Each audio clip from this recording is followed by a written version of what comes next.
In fact, writing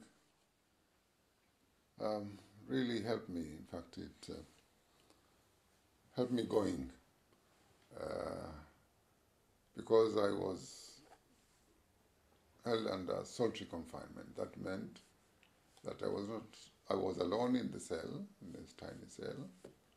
I had no contact, not only with the outside world, but even within other prisoners.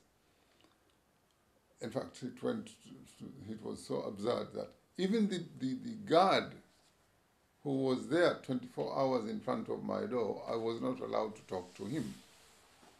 So you can see the completely, nobody to communicate with. Now, writing, in fact, kept my sanity. I don't know, if it were not for that, I don't know whether I would have come out in prison with my one piece. Because I was not allowed any communication with the outside world, not even with those who are in jail.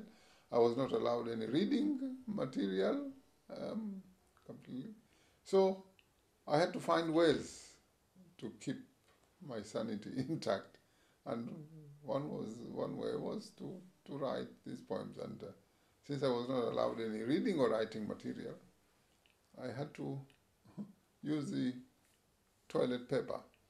Unfortunately enough, I had read before I was in prison how important toilet papers are in prison for writing when I was reading Kwame Nkrumah's autobiography.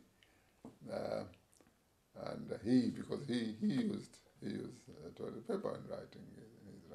But with me now, since I was not allowed to have any writing or material, therefore that was an offense. What I was doing was an offense against. I was going against the prison regulations. Now, the pencil. It was a tiny piece of pencil which I used to write with. In fact, was provided to me by one of the warders whom I had befriended, because there were two warders whom I managed to befriend, and later on they were so helpful to me. One of them gave me this small piece of pencil, which I used to write with. And most of my poems were written in the night, because in the night, the warder had to return the keys to the duty office. They were not allowed to stay overnight with the keys, just in case maybe the prisoners overpower them. And so, and then the cell I was in the cell, the door of the cell, there was a small hole there so that the warder can peep in and see what I was doing. Now, in the night, knowing that the keys have been returned, and I was supposed to always to be to lie down or sit on the opposite the door so that the warder can see me. But in the night, knowing that the keys have been returned to the duty office, instead of staying there, I used to sit under the door there. Therefore, even if the warder peeped into the room, couldn't see me what I was doing. So I did most of my writing there.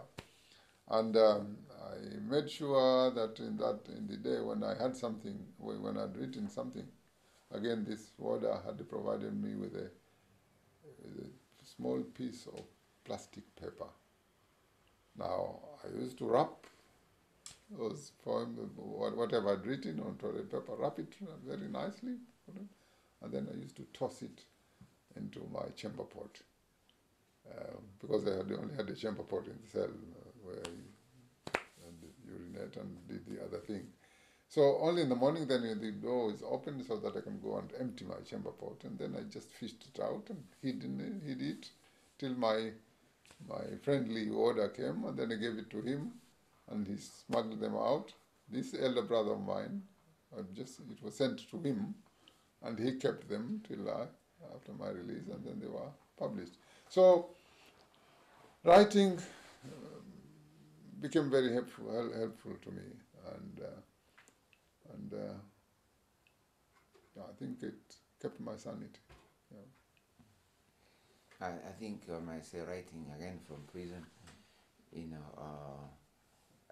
I went through a similar process although in my case I didn't have to hide it, in my chamber pot.